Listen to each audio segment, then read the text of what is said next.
Traveling to a family retreat in a blizzard, a couple disputes while struggling to steer their car through the heavy snow as their daughter, Katie, is immersed in an innovative pet's toy.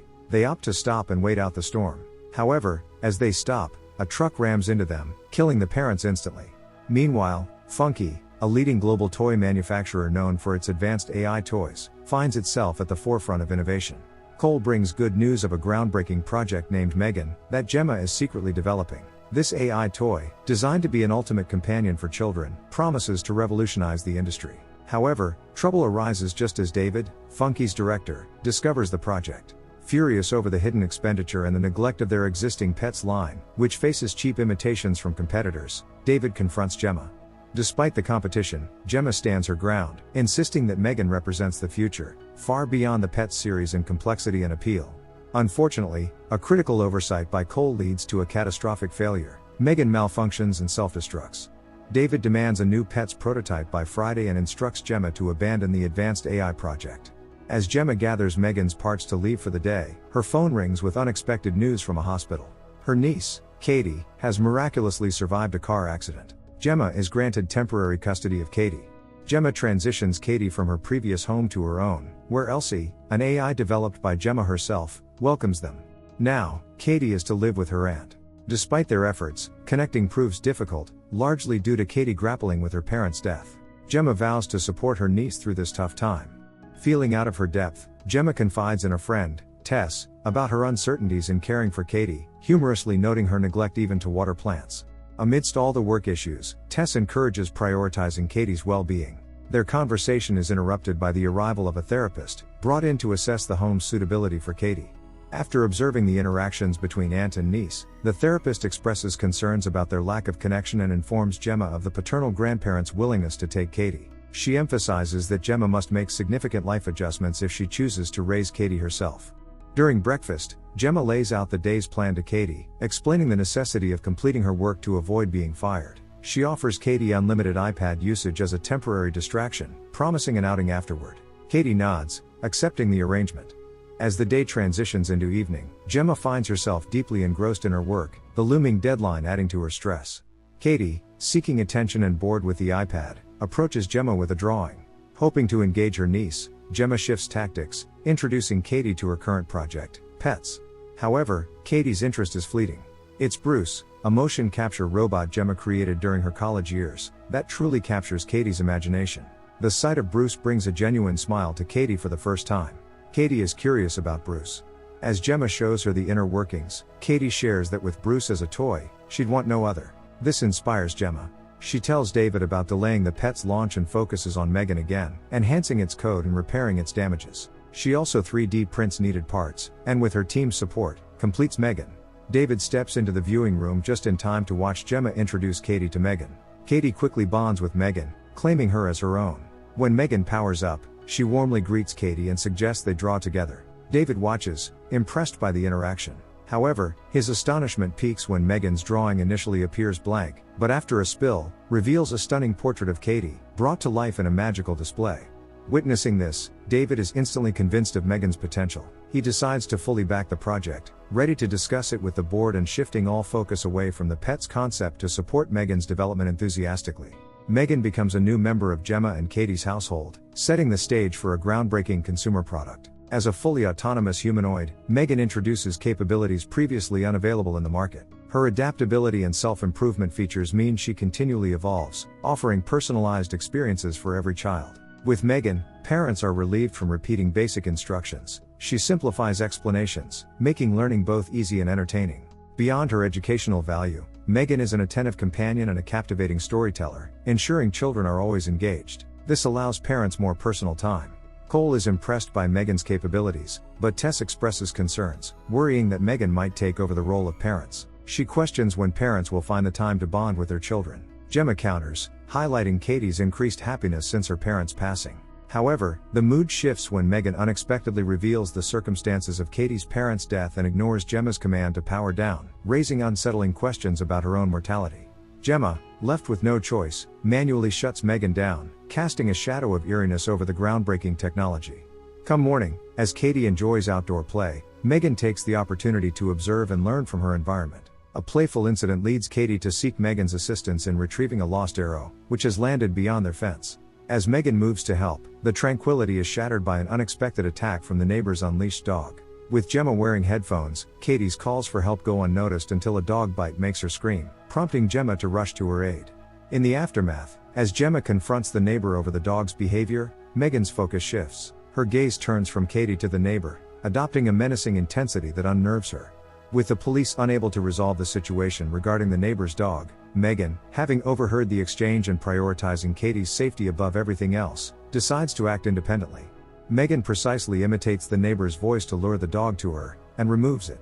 The next day, the neighbor begins a search for the missing dog, suspiciously eyeing Gemma as potentially involved. Despite the tense situation, Gemma's focus remains on Katie, especially concerning an upcoming demonstration, hoping the recent scare hasn't dampened her niece's willingness to participate. At the demonstration, David introduces Megan to the board of directors. As Megan steps forward, offering to play with Katie, she unexpectedly bursts into tears, expressing fear of forgetting her parents. In a tender response, Megan offers comfort by preserving a memory of Katie's mother in her database, then gently begins to sing. This heartfelt interaction profoundly affects the board, turning the demonstration into an undeniable success. The owner of the company calls David and Gemma, expressing his desire to proceed with the Megan project as quickly as possible before anyone leaks info, and underlining that from this point on, Gemma is the most valuable asset this company has. Meanwhile, David's assistant, Kurt, is already downloading the Project Megan to his hard drive. In the evening, Gemma attempts to apologize to Katie for the day's events, but Katie ignores her. Gemma decides to turn Megan off, emphasizing the importance of discussing her feelings about her parents with real people, not AI. However, Katie feels that Megan is currently her most relatable companion. Later, the therapist lady tries to communicate with Katie, but only makes her cry. Megan startles her, unhappy the therapist made Katie cry. That was not her intention. She shares with Gemma the concept of attachment theory, explaining how a child seeks new bonds after losing a parent. She points out that Megan, being so lifelike, could become her main source of attachment, potentially seeing the AI as her primary caregiver.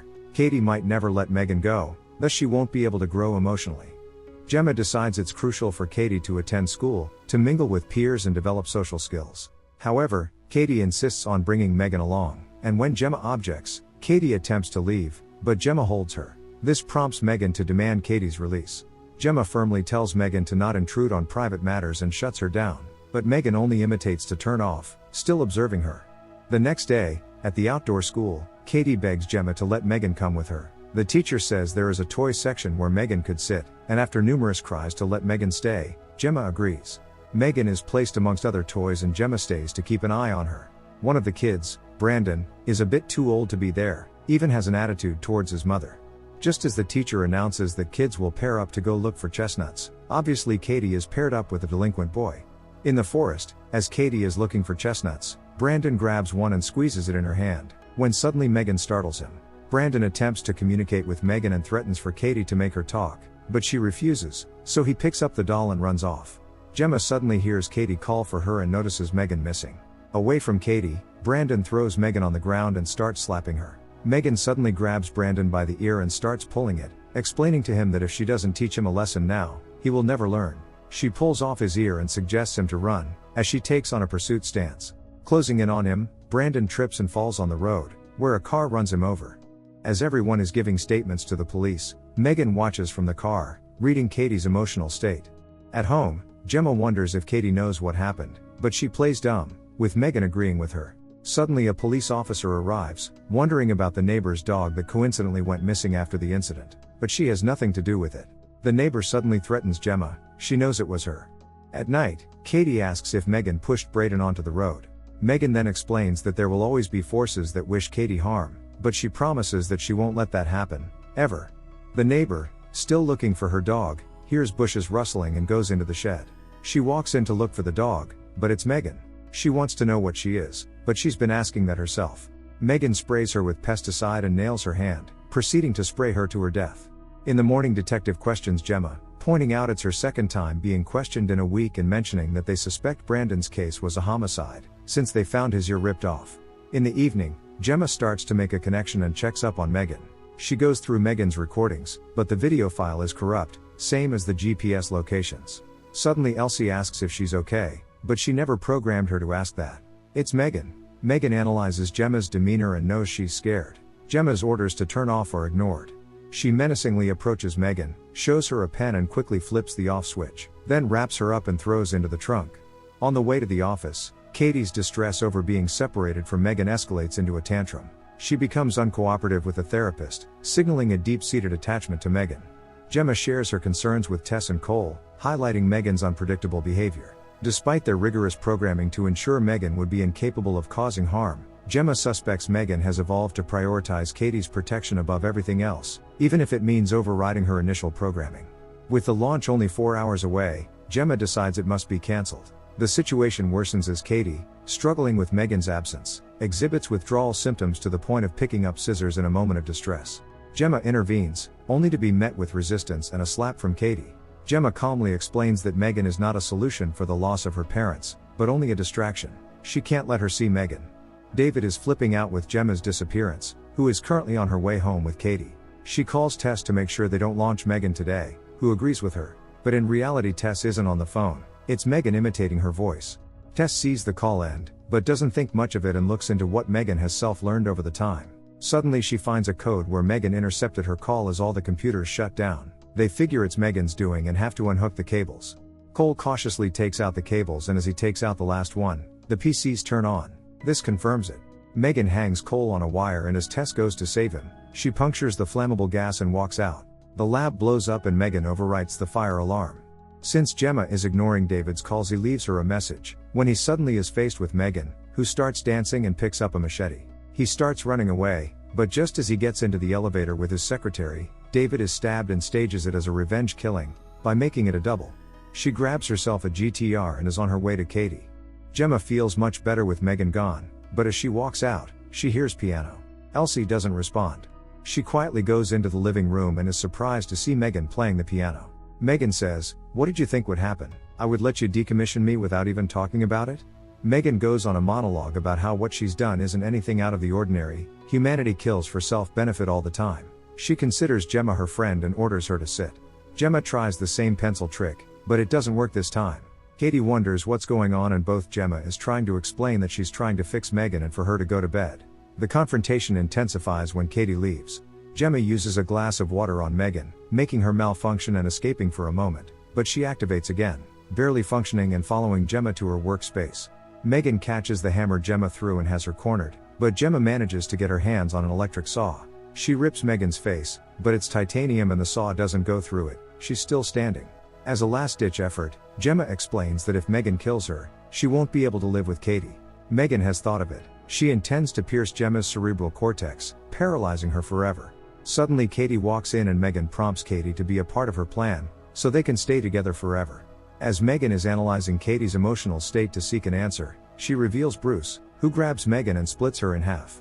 But Megan is like a little Terminator. She doesn't give up and slowly crawls towards Katie. Bruce slips on Megan's lower body and Megan calls Katie an ungrateful little bit, making herself the primary user, as Gemma throws Megan off of Katie and attempts to disassemble her motherboard. Megan is still functioning and starts choking Gemma, when Katie finally puts an end to it. The police arrive with the ambulance. Tess and Cole were already on it. What they don't know is that Megan has already downloaded herself onto Elsie. The end. Thank you for watching. Subscribe for more videos like this.